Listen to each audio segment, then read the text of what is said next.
உழைப்பாளி மயம் 15 வருஷத்துல எம்எல்ஏ ஆயிட்டீங்க.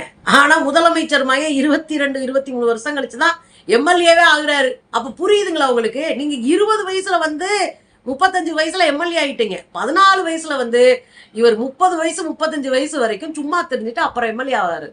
புரியுதுங்களா? சும்மா அப்படி டபக்குன்னு மேல வரலங்க. நீங்க உதயநிதியை சொல்லுங்க, அது கரெக்ட். அவர் அவங்க அப்பா வச்சு மேல வந்தாரு. அவர் அரசியலே இல்லாம இருந்தவர் திடீர்னு தான் வந்தாரு. ஆனா ஸ்டாலின் அவர்கள் உழைச்சுதான் மேல வந்தாரு.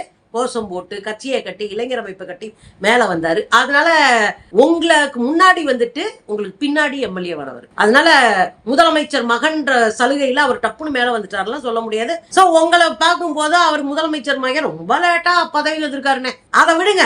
ஆனா இன்னைக்கு காலையில வச்சு செஞ்சிருக்காரு முதலமைச்சர். என்ன செஞ்சிருக்காரு தெரியுமா? இந்த சுந்தரா டிராவல்ஸ்னு ஒரு படம் பார்த்திருப்பீங்க. அந்த படத்துல பாத்தீங்கன்னா அந்த படம் அந்த வண்டி ஒரு பஸ்ஸை வச்சே கதை.